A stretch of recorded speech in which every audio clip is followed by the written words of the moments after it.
अगला वो है टेरिलीन। अब टेरिलीन जो है वो एक पॉलीईस्टर की टाइप है। पॉलीईस्टर में क्या होता है कि वो डायोल्स और डाइकार्बोक्सिलिक एसिड से मिलकर बनता है। डायोल्स क्या होते हैं? अल्कोहल्स होते हैं जिनके अंदर 2 OH ग्रुप होते हैं, इसलिए इसको हम डायोल कहते हैं। अब जो टेरिलीन है वो इथेन 1,2 डायोल और बेंजीन 1,4 डाइकार्बोक्सिलिक एसिड से मिलकर बनता है। ये वाला वही रिएक्टेंट है जो हमने केवलार के अंदर यूज़ किया था, ठीक है। अब इथेन 1,2 डायोल के अंदर क्या होगा इथेन, लेकिन उसकी फर्स्ट और सेकंड पोजीशन के अंदर OH ग्रुप अटैच होगा, ठीक है। तो मतलब कि ये इस तरह इथेन का मॉलिक्यूल होगा, ठीक है। 2 कार्बन होंगे, सिंगल बॉन्ड हो जाएगा बीच में, ठीक है, ऐसे।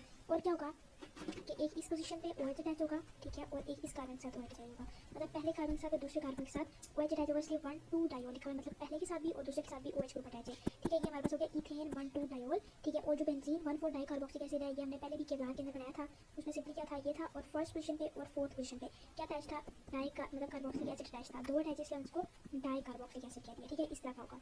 अब होगा क्या कि इन दोनों का आपस में रिएक्शन होगा डेफिनेटली, और बस ये और मतलब इसका हम H रिमूव करेंगे खाली, और इसका पूरा OH रिमूव करेंगे। जो कार्बोक्सिलिक एसिड होता है ना, उसका हम पूरा OH रिमूव करवाते हैं, दूसरे का H रिमूव करवाते हैं। ये रिमूव करेंगे तो H2O का मॉलिक्यूल प्रोड्यूस हो जाएगा। तो जो प्रोडक्ट्स होंगे उसमें पहले प्लस H2O लिख देंगे, और फिर उसके बाद जो ये रह गया, मतलब ये वाला ये जो O है और इसका इसके साथ बॉन्ड बन जाएगा, ठीक है। तो क्या हो जाएगा, और इसमें ये जो बीच में बॉन्ड बना है, ये जो है ये वाला बॉन्ड बना है पूरा, मतलब इन दो मॉलिक्यूल्स को जोड़ने के लिए, ठीक है। और यहाँ से लेकर यहाँ तक ये पूरी जो होता है ना, ये एक जो हमने बनाया है, इसको हम रिपीटिंग यूनिट कहते हैं, क्योंकि यही चीज़ बार बार रिपीट हो रही है। मतलब यही पूरा दोबारा से इधर पूरा सारा आएगा, फिर इस साइड में पूरा सारा ये आएगा, तो इसको हम कहते हैं रिपीटिंग यूनिट। और यही चीज़ एक मॉलिक्यूल के अंदर बार बार रिपीट हो के एक पूरा बड़ा सा पॉलीमर बना देती है, ठीक है।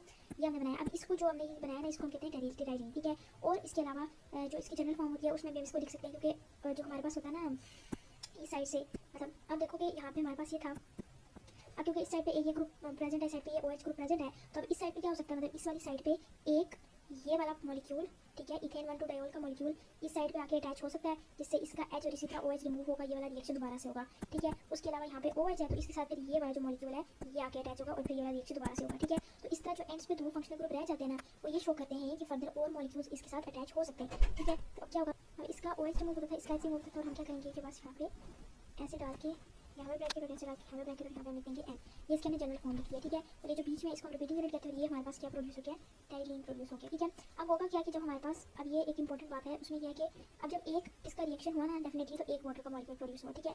अब दूसरा कोई मॉलिक्यूल साथ अटैच होगा, इसके OH और उसके मतलब इसके H ये वाला दोबारा से इसका अटैच होगा, तो इसका OH और इसके H का वापस रिएक्शन होगा, और यहाँ पे 2H2 आ जाएगा। मतलब जितने और मॉलिक्यूल्स ऐड होते जाएंगे उसी के अकॉर्डिंगली वाटर के मॉलिक्यूल्स की तादाद भी बढ़ती चली जाएगी, ठीक है। अगर 2 रिपीटिंग यूनिट्स अटैच हो रही है तो 2 वाटर के मॉलिक्यूल रिलीज होंगे, 3 हो सकते हैं, 4 हो सकते हैं, जितने मतलब के ऐड होते जाएंगे उतने वाटर के मॉलिक्यूल्स भी रिलीज होते जाएंगे। अच्छा, अब है पॉलीमराइजेशन ऑफ हाइड्रोकार्बोक्सिलिक एसिड।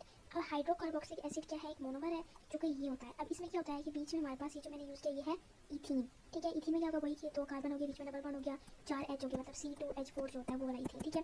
अब मैंने इथीन यूज़ किया है, और एक साइड पे कार्बोक्सिलिक एसिड लग जाएगा और एक साइड पे अल्कोहल लग जाएगा, तो इस पूरे को हम कहेंगे हाइड्रोक्सी कार्बोक्सिलिक एसिड। अच्छा, अब ये जो मॉलिक्यूल है ना, इसकी पॉलीमराइजेशन का ये मतलब है कि एक मोनोमर है, इसी तरह के डिफरेंट मोनोमर्स मतलब यही एक दूसरे के साथ रिएक्ट करके एक बड़ा सा पॉलीमर बनाएंगे, ठीक है। मतलब इसके साथ यही वाले और मोनोमर्स अटैच होंगे। क्या मतलब है इसका कि यही वाला ये इसके साथ अटैच होगा और ये और इसके साथ अटैच होगा, इसी तरह थाउजेंड्स, ये तो सिर्फ 3 है, थाउजेंड्स एक दूसरे के साथ रिएक्ट करके तो एक बड़ा सा पॉलीमर्स प्रोड्यूस कर सकते हैं। क्या होगा, जैसे वही जो हमने पिछले रिएक्शंस के अंदर पढ़ा था, यहाँ पे COOH है, ठीक है। पिछले रिएक्शन के अंदर पढ़ा था, यहाँ का इसका OH और इसका H रिमूव होकर एक वाटर का मॉलिक्यूल रिलीज कर देंगे, यहाँ पे OH और इसका H रिलीज होकर वाटर का मॉलिक्यूल प्रोड्यूस कर देंगे।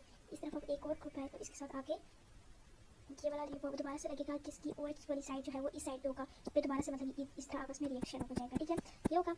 अब ये जो मैंने 3 प्रोड्यूस किए, इसकी जैसे 2 H2O के मॉलिक्यूल्स रिलीज हुए, इसी तरह जितने प्रोड्यूस करते जाएंगे उतने वाटर के मॉलिक्यूल्स रिलीज होते जाएंगे, ठीक है। अब देखो 3 मतलब कि 3 रिएक्टेंट्स है ना, तो वाटर के मॉलिक्यूल्स 2 प्रोड्यूस हुए, 4 रिएक्टेंट्स होंगे तो वाटर के मॉलिक्यूल 3 प्रोड्यूस होंगे। मतलब जितने रिएक्टेंट्स है ना उससे एक कम, या जितने मोनोमर्स हैं उससे एक कम वाटर के मॉलिक्यूल्स प्रोड्यूस होते हैं। मतलब कि अगर 3 मोनोमर्स हैं तो 2 वाटर के मॉलिक्यूल प्रोड्यूस होंगे, 4 है तो 3 वाटर के मॉलिक्यूल्स प्रोड्यूस होंगे, 5 मोनोमर्स हैं तो 4 वाटर के मॉलिक्यूल्स प्रोड्यूस होंगे। तो हम उसके अकॉर्डिंग हम वाटर के मॉलिक्यूल्स को लिख सकते हैं। यहाँ पे मैंने 3 यूज़ किए हैं तो 2 वाटर के मॉलिक्यूल्स प्रोड्यूस हो गए, ठीक है। और जो मतलब इनके बीच में बॉन्ड किस तरह बनेगा कि हम ये मतलब OH और H यहाँ से रिमूव करेंगे और इसके CO और इसके O के बीच में बॉन्ड बन जाएगा।